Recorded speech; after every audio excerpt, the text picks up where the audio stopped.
नमस्कार दोस्तों, मैं महेश सर चाणक्य गुरु यूट्यूब चैनल पर आपका हार्दिक स्वागत करता हूं।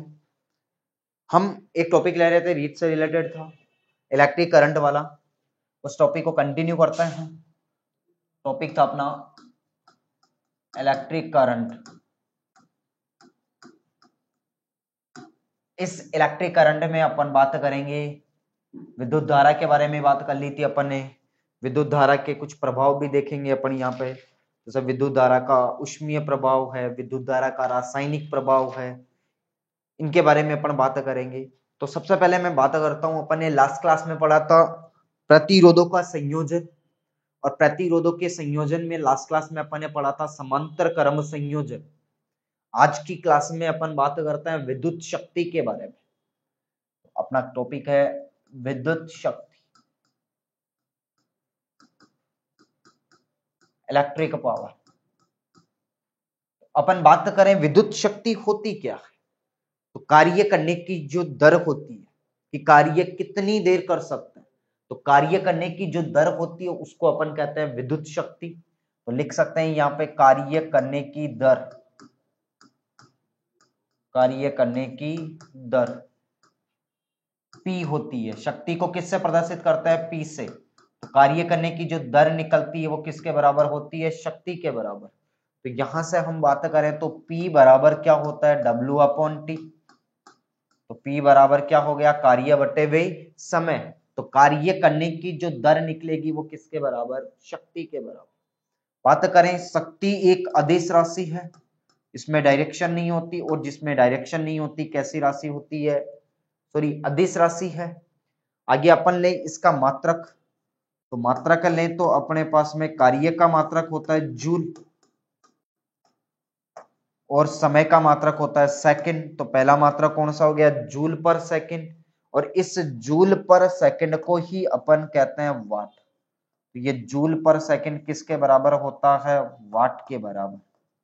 तो विद्युत शक्ति के दो मात्रक निकल गए, पहला होता है जूल पर सेकंड, और दूसरे इस जूल पर सेकंड को ही अपन कहते हैं वाट कहते हैं। तो विद्युत शक्ति का दो मात्रक हो गया। आगे अपन बात करते हैं, एक इसका मात्रक होता है 1 किलोवाट घंटा। सबसे पहले अपन बात करें 1 किलोवाट, तो 1 kW में 10 की पावर 3 वाट होता है। तो 1 kW का मान कितना होता है? 10 की पावर 3 वाट के बराबर। 1 kWh किलोवाट घंटे की यदि अपन बात करें तो 1 किलोवाट घंटा बराबर होता है 3.6 गुना 10 की पावर 6 किसके बराबर? जूल के बराबर। और इसको अपन देख भी सकते हैं कि जैसे यहाँ पे अपन देखें तो 1 किलोवाट घंटा, तो 1 किलोवाट में 10 की पावर 3 वाट, और 1 घंटे में 3600 सेकंड, तो 3600 सेकंड। तो अपने पास में वाट गुना सेकंड, वाट गुना सेकंड बराबर क्या होता है? जूल होता है। तो 1 kWh बराबर क्या हो गया अपने पास में? 3.6 इंटू 10 की पावर 6, और वाट गुना सेकंड किसके बराबर हो गया? जूल के बराबर। तो 1 किलोवाट घंटा किसका मात्रक होता है? ऊर्जा का मात्रक या कार्य का मात्रक होता है। और 1 किलोवाट घंटे का मान कितना होता है? 3.6 गुना 10 की पावर 6 जूल के बराबर होता है। अब ये तो था अपने पास में, यहां तक अपने निकाल लेंगे अपन। अब इससे आगे अपने पास में जो शक्ति होती है उसके कुछ अदर फॉर्मूले निकलते हैं। तो इस शक्ति के कितने फॉर्मूले निकलेंगे जो अपने लिए रीट की एग्जाम में बढ़िया सिद्ध हो सकते हैं। तो हम सबसे पहले मैं बात करता हूं, पहला फॉर्मूला अपन ने निकाला, P बराबर W/T होता है। P बराबर क्या होता है? W/T। अभी यहां से अपन बात करें तो V बराबर विभव बराबर क्या होता है? कार्य बटे वे आवेश। तो यहां से मैं बात करूं कार्य की, तो कार्य बराबर क्या होगा? QV होगा। कार्य बराबर क्या हो गया? QV। क्रॉस मल्टीप्लाई कर दिया अपन ने, और क्रॉस मल्टीप्लाई करवाया तो धारा बराबर होता है अपने पास में आवेश बटे वे समय। तो आवेश बराबर क्या होगा, धारा गुना समय। तो सबसे पहले अपन W का मान कौन सा लिखे, QV। सबसे पहला कौन सा लिखे, QV। और यहां से अपन बात करें तो P बराबर W का मान कौन सा है, QV अपॉन T हो गया अपने पास। और Q का मान क्या है, VI। तो यहां से अपन लिख सकते हैं Q का मान VI, तो VIT अपॉन T। तो T से T कैंसिल हो गया, तो P बराबर पहला मात्रक, पहला फॉर्मूला कौन सा निकल गया, P बराबर VI हो गया। अपने पास में पहला कौन सा निकल गया फॉर्मूला, P बराबर पावर बराबर होती है वोल्टेज गुना धारा। ये किसके बराबर होती है, पावर के बराबर। एक अपन बात करें तो यहां से ओम का नियम लगा दें अपन, तो ओम के नियम से अपन बात करें तो ओम्स लॉ के अकॉर्डिंग तो V बराबर क्या होता है, IR। तो यहां पे V का वैल्यू रखें तो P बराबर क्या हो गया, I स्क्वायर, R भी निकल गया अपने पास। तो V बराबर क्या निकल गया, I स्क्वायर, R भी निकल गया। यहां से अपन धारा की बात करें तो धारा I बराबर क्या होगा, V अपॉन R। तो I का वैल्यू अपन यहां रखें तो V स्क्वायर अपॉन R हो जाएगा। तो P बराबर क्या हो गया, V स्क्वायर अपॉन, पहला फॉर्मूला हो गया अपने पास में ये P बराबर I स्क्वायर R हो गया। दूसरा फॉर्मूला निकल गया अपने पास में, I का वैल्यू रखें यहां से तो P बराबर क्या हो गया अपने पास में, I का V square upon R square into R। तो एक R से, सॉरी बेटा,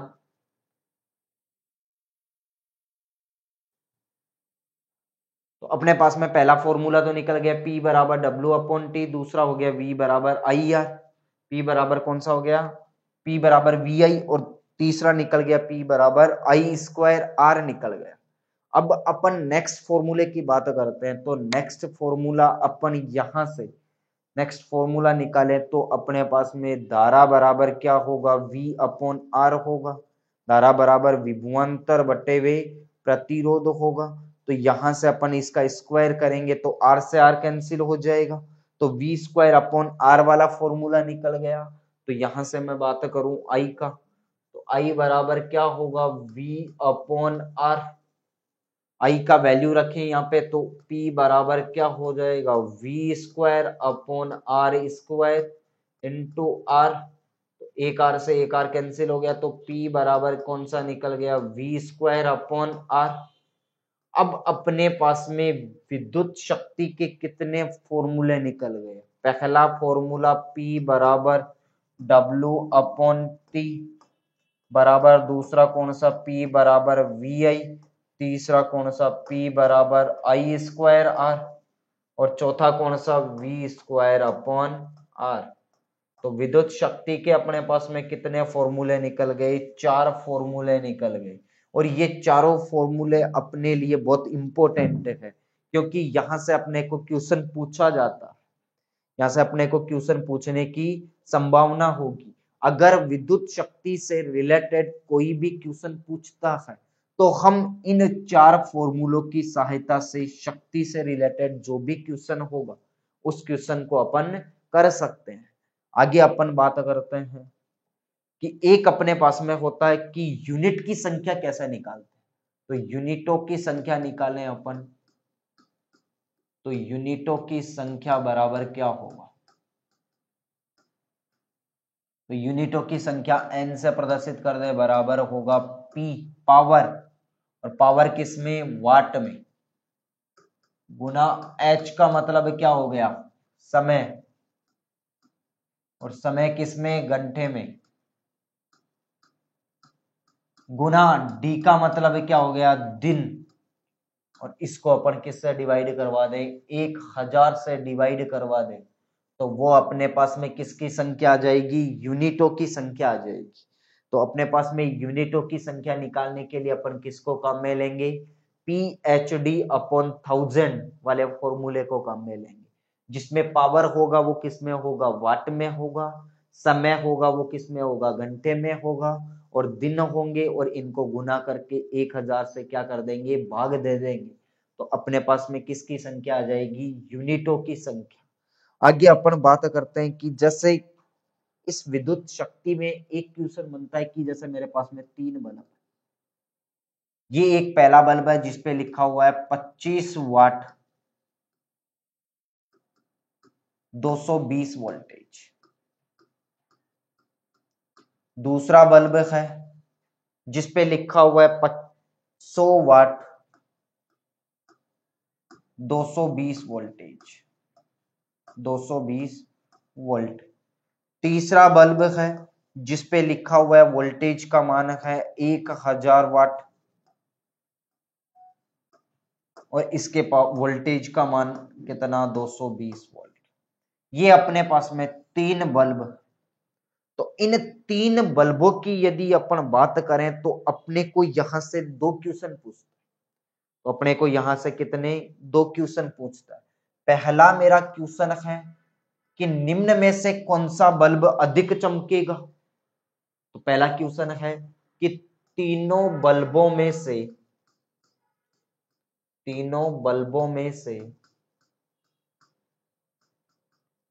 कौन सा बल्ब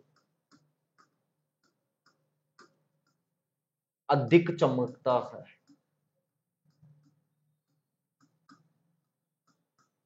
अधिक चमकता है। सेकंड नंबर का 1 नंबर का बात, सेकंड नंबर पे अपने को पूछी हुई है कि निम्न में से या तीनों बल्बों में से किसका प्रतिरोध ज्यादा होगा। तो तीनों में से किसका प्रतिरोध ज्यादा होगा।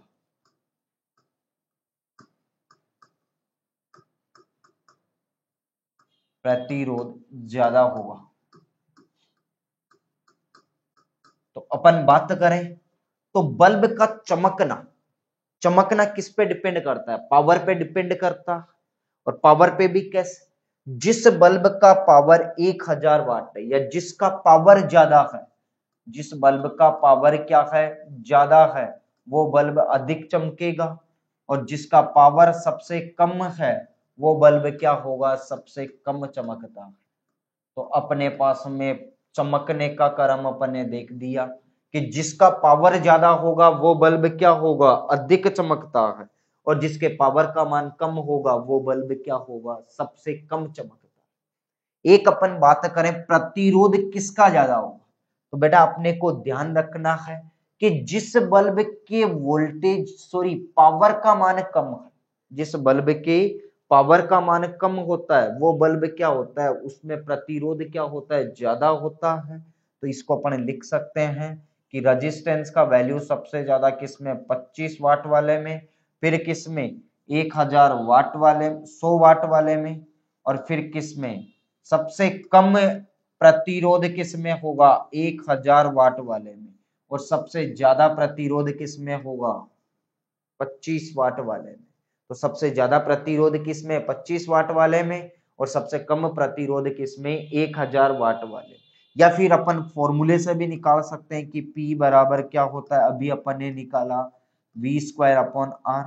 अपने को किसका वैल्यू निकालना, रेजिस्टेंस का, तो R बराबर क्या हो गया, V² अपॉन P होगा। जैसे अपन पहले बल्ब के लिए निकाले तो पहले बल्ब क्या था, पावर कितना था इसका 25 था और वोल्टेज कितना 220। तो R बराबर कितना होगा 220 इंटू 220 बटे हुए डिवाइड किससे, पावर कितना 25, 25 से डिवाइड करवा दिया तो अपने पास में इसके लिए रेजिस्टेंस का मान निकाल लेंगे। ऐसे ही अपन दूसरे बल्ब के लिए रेजिस्टेंस निकाल लेंगे। तो दूसरे बल्ब के लिए ये किसके लिए, 25 वाट वाले के लिए, जो 25 वाट वाला बल्ब था उसके लिए प्रतिरोध का मान निकालेंगे। दूसरा था अपने पास में 100 ओम वाला, 100 वाट वाला, उसके लिए प्रतिरोध निकालें। तो उसके लिए वोल्टेज तो बराबर है तीनों के लिए 220 इंटू 220 बटे हुए, इसको डिवाइड किससे करना है 1000 से। तो इस R100 वाले के लिए भी निकाल सकते हैं वैल्यू। तीसरा अपने पास में क्या था 1000 वाट वाला, उसके लिए अपने को प्रतिरोध का मान निकालना है। तो बराबर क्या होगा 220, वोल्टेज तीनों के लिए समान है बटे हुए क्या होगा 1000 से डिवाइड करवा देंगे तो अपने पास में R1000 के लिए भी अपन प्रतिरोध का मान निकाल सकते हैं। तो इस प्रोसेस या इस क्रम में भी हम प्रतिरोध ज्यादा किसका होगा उसका वैल्यू अपन फाइंड आउट कर सकते हैं, या फिर आपको याद रखना है कि जिसका पावर सबसे कम होगा उसमें रेजिस्टेंस क्या होगा उतना ही ज्यादा होगा। ठीक है, आगे अपन बात करते हैं। आगे अपना एक क्वेश्चन है कि एक चालक तार में, क्वेश्चन है मेरा, एक चालक तार में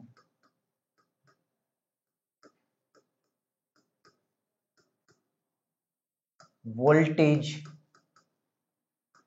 तथा धारा प्रत्येक के मान को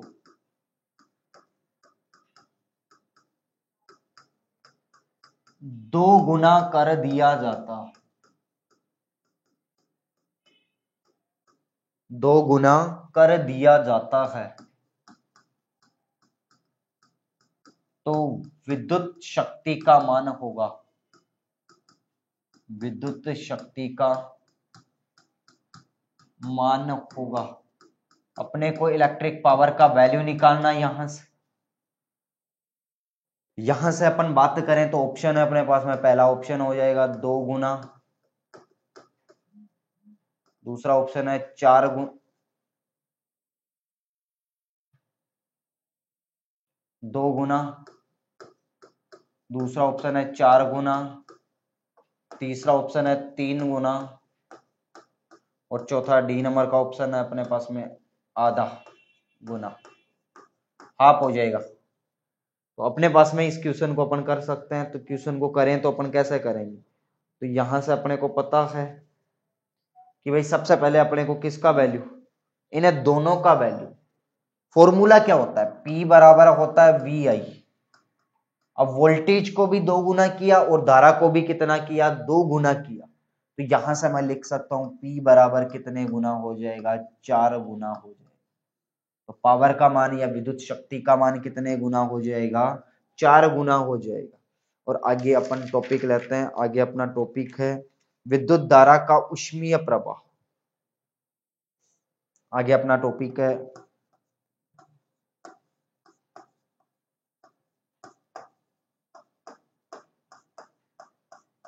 विद्युत धारा का ऊष्मीय प्रवाह।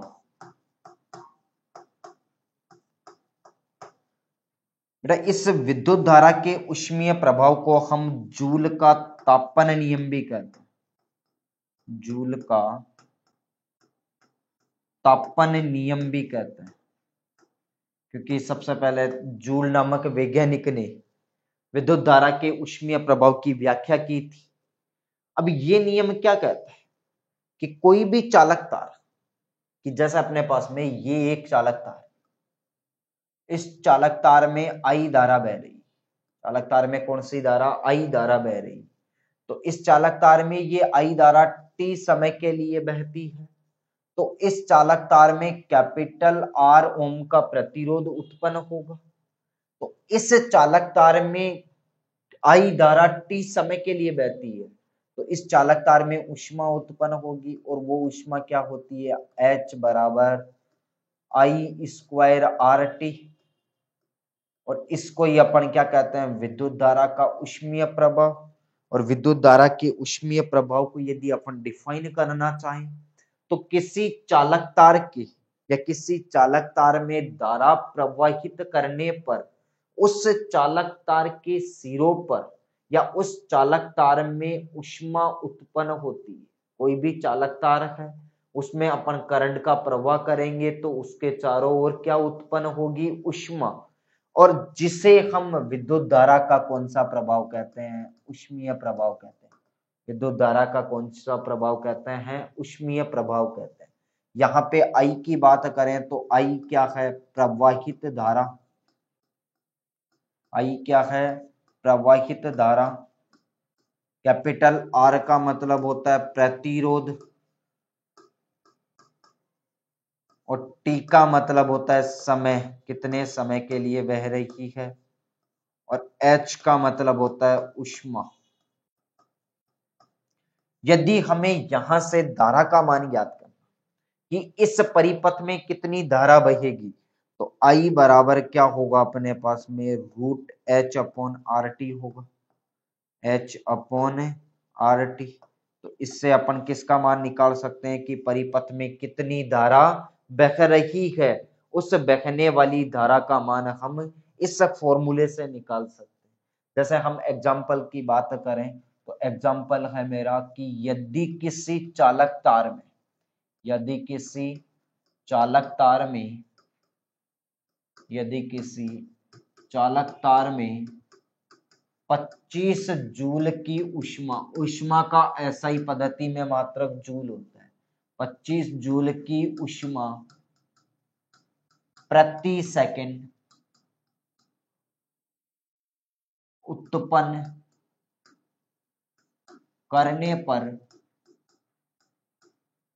पर उस चालक में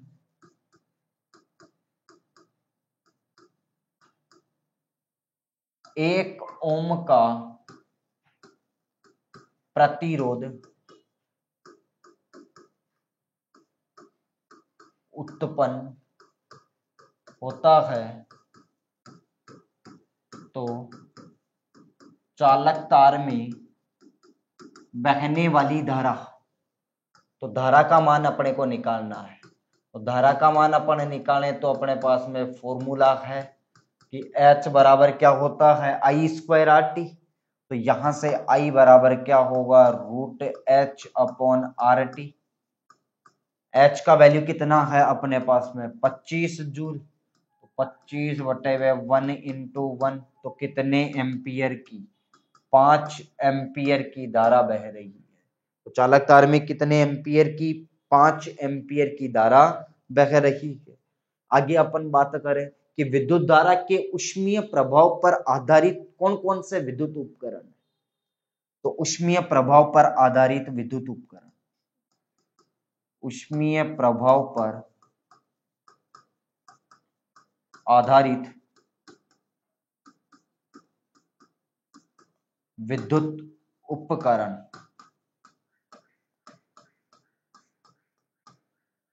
इसमें 1 नंबर पे अपन बात करते हैं विद्युत बल्ब।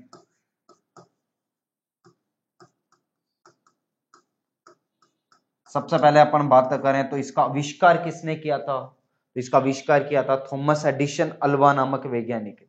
किसने किया था, तो आविष्कार की बात कर रहे हैं तो अपन आविष्कार किसने किया, थॉमस एडिशन अल्वा नामक वैज्ञानिक ने। बात करें कि विद्युत बल्ब की जो अंदर की जो चैन होती है जिसको अपन बोलते हैं फिलामेंट, वो फिलामेंट किसका बना होता है, तो इसका जो फिलामेंट होता है जिसको अपन तंतु कहते हैं या जिसको अपन जंजीर कहते हैं, फिलामेंट या तंतु किसका बना होता है, टंगस्टन का बना होता है। किसका बना होता है, टंगस्टन। और टंगस्टन का प्रतीक क्या होता है, W से प्रदर्शित करते हैं। टंगस्टन को किससे प्रदर्शित करते हैं, W से। और इसका जो एटॉमिक नंबर है या परमाणु क्रमांक है वो कितना है 74। तो टंगस्टन का बना होता है। बात करते हैं विद्युत बल्ब विद्युत धारा के ऊष्मीय प्रभाव पर आधारित होता है। और इस टंगस्टन का W का गलनांक, टंगस्टन का गलनांक पूछा जाता है। तो टंगस्टन का गलनांक कितना होता है, गलनांक का मतलब होता है कि कोई भी ठोस पदार्थ है वो यदि द्रव्य अवस्था में परिवर्तित हो जाता है तो उस गुण को अपन क्या कहते हैं, उस पदार्थ का गलनांक कहते हैं। तो टंगस्टन का गलनांक होता है 3380 डिग्री सेंटीग्रेड। कितना होता है 3380 डिग्री सेंटीग्रेड। टंगस्टन का गलनांक कितना होता है 3380 डिग्री सेंटीग्रेड। ये जो विद्युत बल्ब होता है इसमें आर्गन व नाइट्रोजन गैसें भरी होती है। तो विद्युत बल्ब में इसमें आर्गन व नाइट्रोजन गैस बरी होती है। जब विद्युत बल्ब में धारा प्रवाहित करेंगे तो इसका जो तंतु है, जो टंगस्टन का बना होता है, वो अत्यधिक रक्त तप्त होकर उष्मा का क्या करता है, उत्सर्जन करता है, जो किस पर आधारित है, विद्युत धारा के ऊष्मीय प्रभाव पर आधारित विद्युत उपकरण है। आगे अपन बात करते हैं सेकंड नंबर पे, एक होता है विद्युत फ्यूज। अपन विद्युत फ्यूज की बात करें तो फ्यूज तार या फ्यूज को परिपथ में एक सेफ्टी डिवाइस के रूप में काम में लेते हैं। या फ्यूज होता है वो परिपथ में एक सुरक्षा युक्ति के रूप में काम करता है। किसके रूप में काम करता है? यह परिपथ में सुरक्षा युक्ति, सेफ्टी डिवाइस के रूप में काम में लेते हैं। इसको परिपथ को में किसके रूप में काम में लेते हैं? सेफ्टी डिवाइस के रूप में, कि यह परिपथ में। अब इसको अपन सेफ्टी डिवाइस के रूप में क्यों काम में लेते हैं? क्योंकि परिपथ में जब ज्यादा करंट आता है या करंट कम आता है तो उस समय विद्युत परिपथों को या विद्युत उपकरणों को जलने से बचाने का काम कौन करता है? विद्युत फ्यूज करता है। तो विद्युत फ्यूज हमारे घरों में शॉर्ट सर्किट या प्लस, या लिख सकता हूं इसको मैं, या ओवरलोड के समय, ओवरलोड के समय विद्युत उपकरणों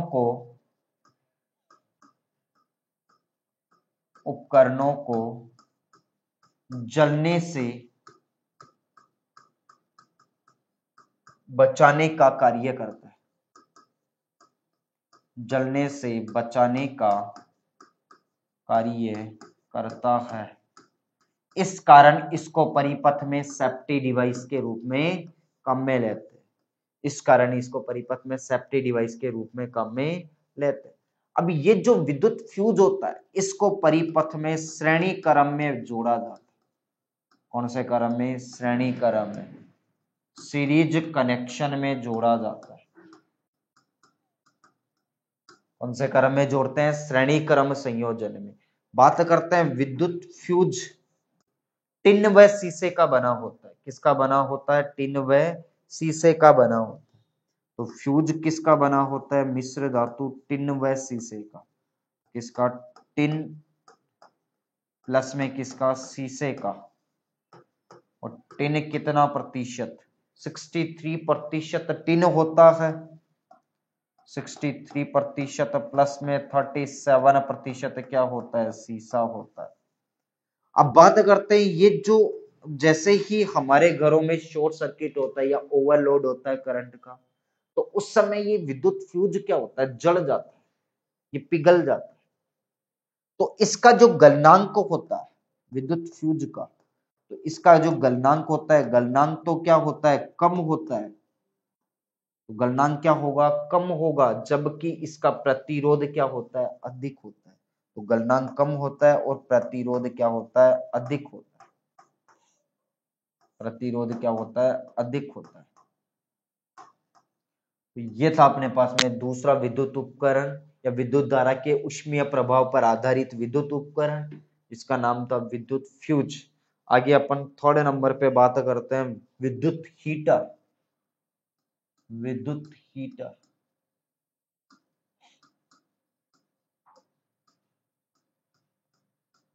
बात करें विद्युत हीटर, विद्युत धारा के ऊष्मीय प्रभाव पर आधारित विद्युत उपकरण। इस विद्युत हीटर का जो चेन होती है, जो जंजीर बनी होती है, उसको अपन बोलते हैं फिलामेंट। तो विद्युत हीटर का जो फिलामेंट होता है या तंतु होता है, फिलामेंट कह सकते हैं या फिर इसको अपन क्या कह सकते हैं? तंतु। वो किसका बना होता है? नाइक्रोम का बना होता है। किसका बना होता है? नाइक्रोम। और नाइक्रोम क्या है? एक मिश्र धातु, जो किन धातुओं के मिश्रण से बनती है? नाइक्रोम। तो नाइक्रोम बराबर किन से बनती है? तो यहां पे मैं लिख रहा हूं nickel plus chromium plus manganese plus iron. इन 4 धातुओं के मिश्रण से क्या बनती है, नाइक्रोम बनती है। और नाइक्रोम को अपन कहाँ काम में लेते हैं, विद्युत हीटर का जो फिलामेंट होता है, जो तंतु होता है, वो किसका बना होता है, नाइक्रोम का बना होता है। बात करते हैं इस विद्युत हीटर का जो बाहरी आवरण होता है, इसका जो बाहरी आवरण होता है, वो बाहरी आवरण, इसका बाहरी आवरण कुचालक पदार्थ का बना होता है। और कुचालक पदार्थ किसका, चीनी मिट्टी का बना होता है। किसका बना होता है, चीनी मिट्टी का। और इसको मैं कोष्टक में ले सकता हूं, कुचालक या इंसुलेटर का बना होता है, जिसमें धारा का प्रवाह नहीं होता। आगे अपन नोट लगा के बात कर रहे हैं, जैसे विद्युत प्रेस हो गया, विद्युत केतली हो गई, निमंजन छड़ हो गई। तो यहां मैं लिख रहा हूं विद्युत प्रेस,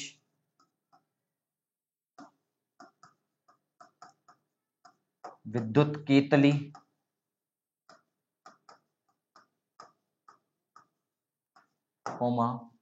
निमंजन छड़,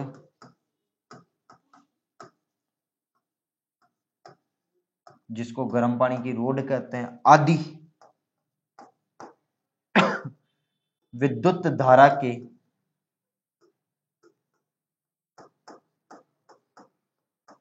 ऊष्मीय प्रभाव पर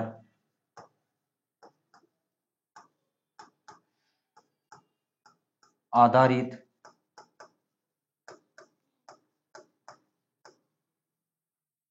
विद्युत उपकरण हैं,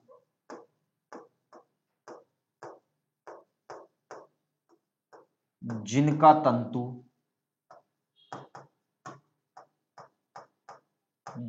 तंतु नाइक्रोम का बना होता है। तंतु नाइक्रोम का बना होता है।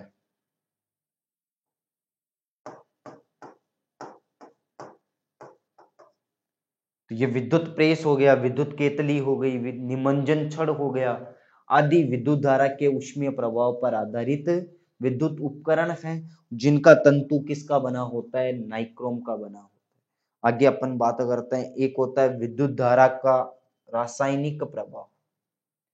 आगे अपन बात करते हैं विद्युत धारा का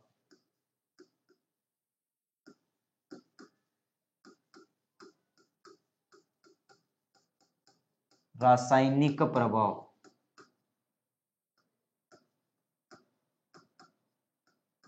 अपन बात करें रासायनिक प्रभाव की, तो रासायनिक प्रभाव का मतलब क्या होता है कि जब किसी भी विलयन में, किसी भी सॉल्यूशन में जब हम धारा का प्रवाह करें, तो उस विलयन का अपने अवयवी कणों में विभक्त होने की जो घटना होती है, उसको अपन क्या कहते हैं, विद्युत धारा का रासायनिक प्रभाव कहते हैं। जैसा मैं एग्जाम्पल की बात करता हूं, जैसे सोडियम हाइड्रोक्साइड, सोडियम हाइड्रोक्साइड का कोई विलयन था, इसमें हमने करंट दिया, धारा का प्रवाह करवाया, ये किस में टूट गया, Na plus OH minus ion में टूट गया। तो इस सोडियम हाइड्रोक्साइड का अपने अवयवी कणों में टूटने की घटना को विद्युत धारा का रासायनिक प्रभाव कहते हैं। आगे अपन बात करें, जैसे पोटेशियम हाइड्रोक्साइड है, तो पोटेशियम हाइड्रोक्साइड में धारा प्रवाह करेंगे तो ये K plus OH minus ion में टूटेगा। और इन पदार्थों का या इन विलयनों का अपने अवयवी कणों में विभक्त होने की जो घटना होती है, उसे विद्युत धारा का रासायनिक प्रभाव कहते हैं। एक होता है इसमें विद्युत अपघट्य पदार्थ, विद्युत अपघट्य पदार्थ। तो विद्युत अपघट्य पदार्थ क्या होता है, वे पदार्थ जिनका विद्युत अपघटन करवाया जाता है, या जिन पदार्थों का विद्युत अपघटन होता है, उन पदार्थों को क्या कहते हैं, विद्युत अपघट्य।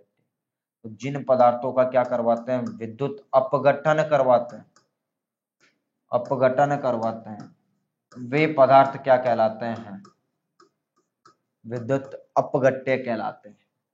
आगे अपन बात करते हैं कि जिस पात्र में विद्युत अपघटन करवाया जाता है, जिस पात्र में विद्युत अपघटन मतलब किसी भी विलयन का अपने अवयवी कणों में विभक्त होना विद्युत अपघटन। तो जिस पात्र में विद्युत अपघटन करवाया जाता है उसे वोल्टामीटर कहते हैं।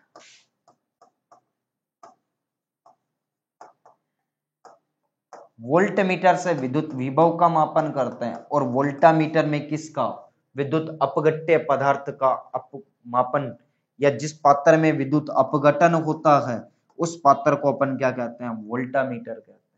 आगे अपन बात करते हैं इसके विद्युत धारा के रासायनिक प्रभाव को कहाँ काम में लेते हैं। तो पहला इसका धातुओं का जो शुद्धिकरण होता है, मेटल्स का प्यूरिफिकेशन करते हैं। तो मेटल्स का शुद्धिकरण में हम किसको काम में लेते हैं, विद्युत धारा की रासायनिक प्रभाव को काम में लेते हैं। तो धातुओं के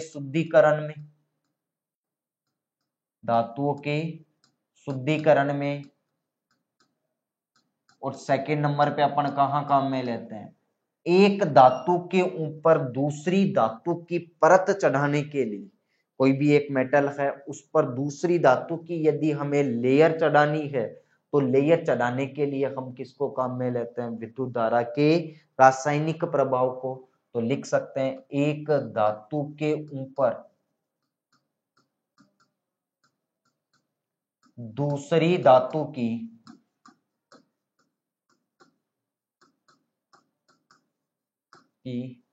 परत चढ़ाने के लिए